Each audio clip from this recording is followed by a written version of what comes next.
What's up, guys? Welcome to your 6th JavaScript tutorial. And in this tutorial I'm going to be going over something called arrays.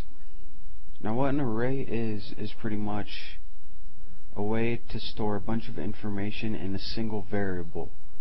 So say you had a bunch of names that you wanted to list out. All you would have to do is type in one variable and you could store as many other pieces of information inside that as you want.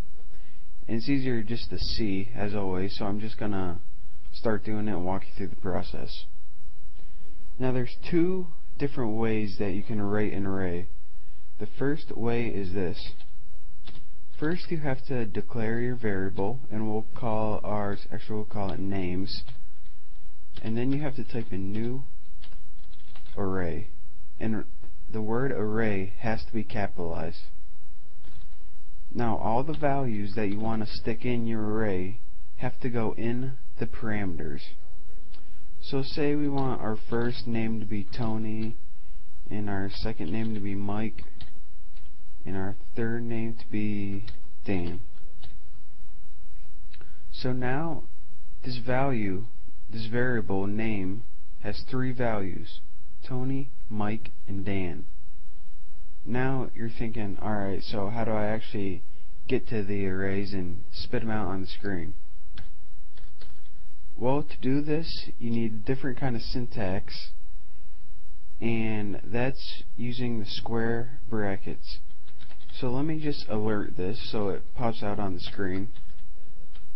And anytime you want to recall an array, you type in first the name of the variable, which ours is names, and in square brackets, and in square brackets you type in whatever number you want. So this is going to be the second element in the array, and I'll tell you why it's the second. Although we typed 1, the computer doesn't count like me and you counts.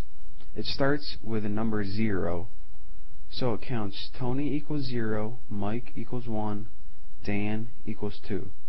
So although we have three elements, they're labeled 0, 1, 2. So right now this is going to output the word Mike. So let me save this and show you guys what it looks like.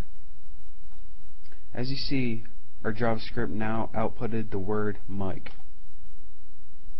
So again, anytime you want to make an array and store a bunch of values in a single variable, say you had a bunch of names you wanted to list, you would type new array, and then you would type the word, whatever words you want, separated by a comma.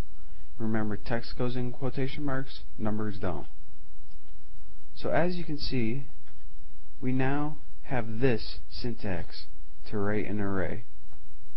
So that leads us into our second way that we can write arrays. If you wanted just to type them out hand by hand, I'll just start again to clarify things.